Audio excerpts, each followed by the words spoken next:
Hello दोस्तों, आपका स्वागत है त्रिशक्ति एकेडमी में। और आज हम डिस्कस करेंगे angle of friction in engineering mechanics. आज हम जानेंगे फ्रिक्शन चैप्टर में इंजीनियरिंग मैकेनिक्स में एंगल ऑफ फ्रिक्शन टॉपिक के बारे में। तो मैं आपको ये बता दूं कि ये जो एंगल ऑफ फ्रिक्शन है बहुत ही इंपॉर्टेंट टॉपिक है इंजीनियरिंग मैकेनिक्स में।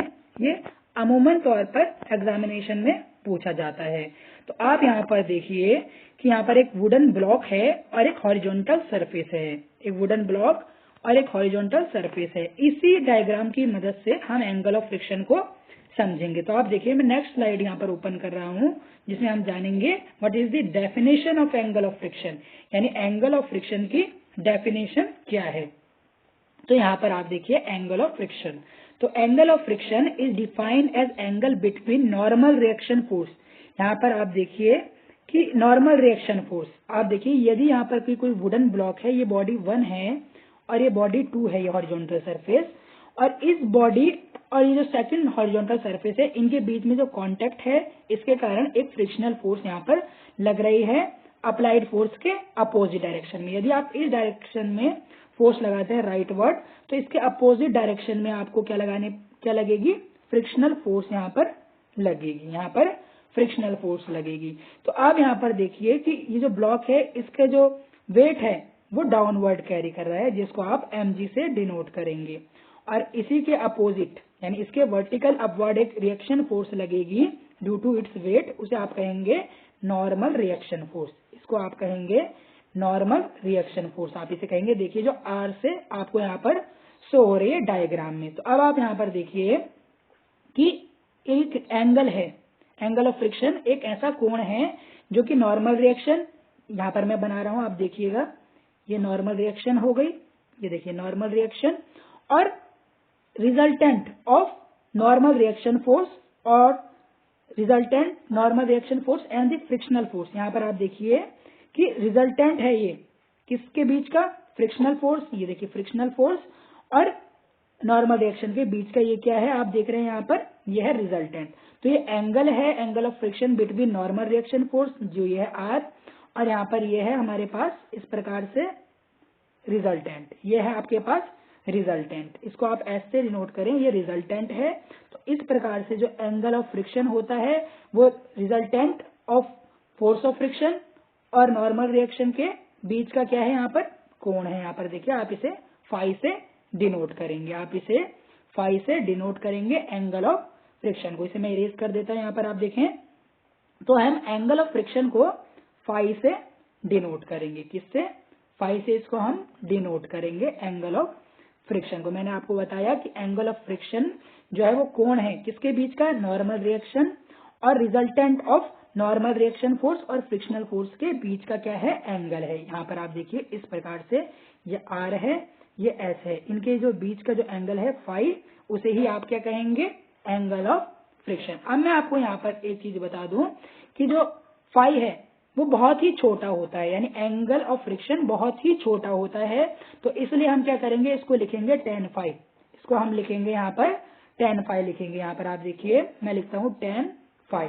अब आप देखिए किसका अनुपात है, जैसे मैंने आपको यहाँ पर देखेंगे आप tan फाई, तो tan होता है हमारे पास परपेंडिकुलर अपॉन बेस। आप इस ट्राइंगल को देखिए OBC, इसको आप देखिए, मैं इसको इरेज करता हूँ। अब आप इस ट्राइंगल को ध्यान से देखेंगे, OBC ट्राइंगल है और यहाँ पर ये जो एंगल है ये आप मान लीजिए फाई है, ये फाई है एंगल ऑफ फ्रिक्शन। तो tan phi is equal to क्या होगा, परपेंडिकुलर। तो फाई के परपेंडिकुलर क्या है, BC, अपॉन में यहाँ पर आएगा परपेंडिकुलर अपॉन बेस। बेस क्या है हमारे पास, OB बेस है। अब आप यहाँ पर देखिए, आप BC को किससे रिप्लेस कर सकते हैं, फ्रिक्शनल फोर्स से, क्योंकि आप देखिए फ्रिक्शन फोर्स भी इसी डायरेक्शन में लग रही है।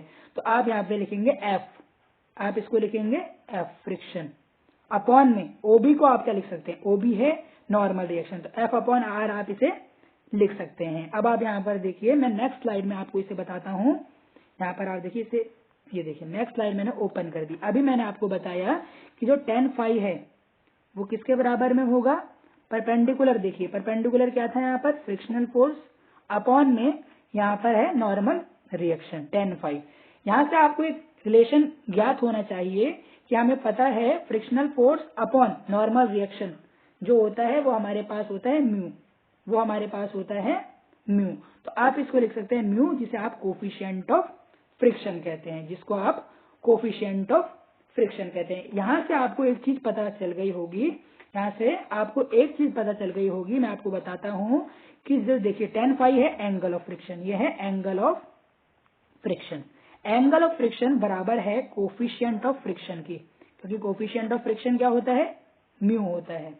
कोफिशिएंट ऑफ फ्रिक्शन म्यू होता है। तो यहाँ पर आप देखिए, यहाँ से मैंने आपको ऐसा रिलेशन बताया कि जो tan phi है यानी एंगल ऑफ फ्रिक्शन किसके बराबर आ रहा है, कोफिशिएंट ऑफ फ्रिक्शन के। तो ये आपको पहला रिलेशन यहाँ पर याद रखना है, या आपको जो न्यूमेरिकल्स हैं उनमें आपको काम आएगा कि angle of friction coefficient of friction के बराबर होता है, यानी mu is equal to tan phi। Mu is equal to tan phi, यहाँ पर लिख रहा हूँ। म्यू है कोफिशिएंट ऑफ फ्रिक्शन, यहाँ आप देखिए म्यू है यहाँ पर कोफिशिएंट ऑफ फ्रिक्शन। देखिए यहाँ पर मैं लिख रहा हूँ tan phi is equal to, क्योंकि एंगल ऑफ फ्रिक्शन है tan phi और कोफिशिएंट ऑफ फ्रिक्शन है म्यू।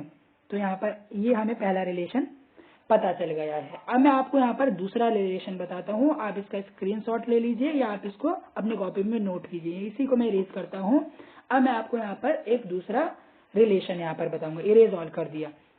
अब आप इस ट्राइंगल को ध्यान से देखिए, ये जो ट्राइंगल यहाँ पर बन रहा है इस प्रकार से, ये देखिए राइट एंगल यहाँ पर ट्राइंगल बन रहा है, ओ बी एंड सी, एक राइट एंगल ट्राइंगल बन रहा है यहाँ पर आप देखिए। तो इसमें क्या होगा, जो ओसी का स्क्वायर होगा यानी जो हाइपोटेन्यूस का स्क्वायर है वो किसके बराबर होगा, परपेंडिकुलर का स्क्वायर प्लस बेस का स्क्वायर। परपेंडिकुलर यहाँ पर क्या है, ओबी, परपेंडिकुलर ओबी और बेस क्या है, बीसी। तो आप देखिए यहाँ पर आप इस ओसी को क्या नाम दे दें, रिजल्टेंट है ये एफसी यानी फ्रिक्शनल फोर्स का और नॉर्मल रिएक्शन फोर्स का। इसे आप एस से डिनोट करें, एस से आप इस ओसी लाइन को रिप्रेजेंट करें। मैं यहाँ पर लिख देता हूँ OC is equal to S है आपके पास। तो आप यहाँ पे लिखेंगे S square is equal to, P क्या है यहाँ पर, परपेंडिकुलर। परपेंडिकुलर मैंने आपको बताया बीसी, और बीसी किसके बराबर है यहाँ पर, फ्रिक्शनल फोर्स के बराबर है। तो मैं यहाँ पर लिख देता हूँ एफ स्क्वायर, इसको क्या लिखूंगा मैं, पी को F square plus B, B आपके पास क्या है, बेस, बेस है आपके पास आर यानी नॉर्मल रिएक्शन। आप एफ को क्या लिख सकते हैं, फ्रिक्शन फोर्स को आप क्या लिख सकते हैं, म्यू आर। फ्रिक्शनल फोर्स को आप क्या लिख सकते हैं, म्यू आर का स्क्वायर, ये लिख सकते हैं, प्लस आर स्क्वायर। मैं आपको देखिए ये ऊपर का इरेज कर देता हूँ इस प्रकार, ये देखिए ये मैं इरेज कर रहा हूँ इस तरीके से। आप देखिए ये मैंने इरेज कर दिया है। अब आप यहाँ पर देखेंगे हम इसका आगे कैसे सॉल्व करेंगे। तो आप ये देखिए आगे इक्वेशन बन गई S square is equal to mu square R square plus R square, ये आपकी इक्वेशन बन गई आगे। अब आप यहाँ से आर स्क्वायर कॉमन ले लीजिए, अंदर बचेगा 1 प्लस म्यू स्क्वायर। आपको पता है म्यू को आप tan phi से रिप्लेस करेंगे, किससे, tan phi से, क्योंकि कोफिशिएंट ऑफ फ्रिक्शन किसके बराबर में है, कोफिशिएंट ऑफ फ्रिक्शन बराबर है एंगल ऑफ फ्रिक्शन के। तो एंगल ऑफ फ्रिक्शन आपने यहाँ पर लिख दिया tan phi। तो यहाँ से आप देखिए इसको मैं इरेज करता हूँ इस पार्ट को, ये आपने नोट कर लिया होगा। ये देखिए इसको मैंने इरेज कर दिया। अब इसको हम आगे यहाँ फर्दर इसको सॉल्व करेंगे। यहाँ देखिए तो अब आप देखिए यहाँ पर मैं ये पेन ले लिया। अब आप देखिए ये हो गया हमारे पास S square is equal to R square 1 plus tan square phi, इस प्रकार लिख दिया है। अब आपको पता है 1 प्लस tan स्क्वायर थीटा क्या होता है, सेक स्क्वायर थीटा। तो यहाँ पर आ गया S square is equal to R square sec square theta, ये आ गया आपके पास रिलेशन। अब आप यहाँ पर क्या करेंगे, अंडर रूट कर देंगे बोथ साइड। तो यहाँ पर जो स्क्वायर है वो कैंसल आउट हो जाएगा और आपके पास एक इक्वेशन आएगी और वो इक्वेशन होगी S equal to R sec phi, sec phi. तो ये एक रिलेशन आ गया। तो मैंने आपको 2 रिलेशन बताए हैं एंगल ऑफ फ्रिक्शन के ही। पहला कि जो कोफिशिएंट ऑफ फ्रिक्शन होता है वो किसके बराबर में होता है, एंगल ऑफ फ्रिक्शन के। दूसरा यहाँ पर बताया कि जो रिजल्टेंट होगा यहाँ पर एस, वो किसके बराबर में होगा, आर सेक फाई।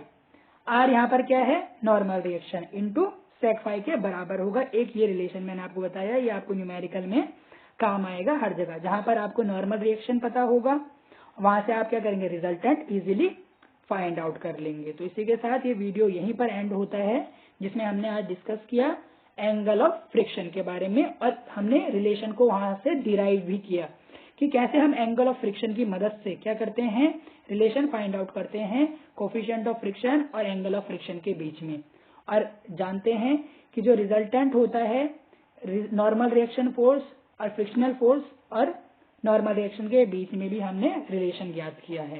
तो इसी के साथ ये वीडियो यहीं पर एंड होता है। If you like this video please subscribe and share our channel, and you can also follow us on Trisakti Academy Facebook and Trisakti Academy Instagram 03 as per given ID. Thank you very much.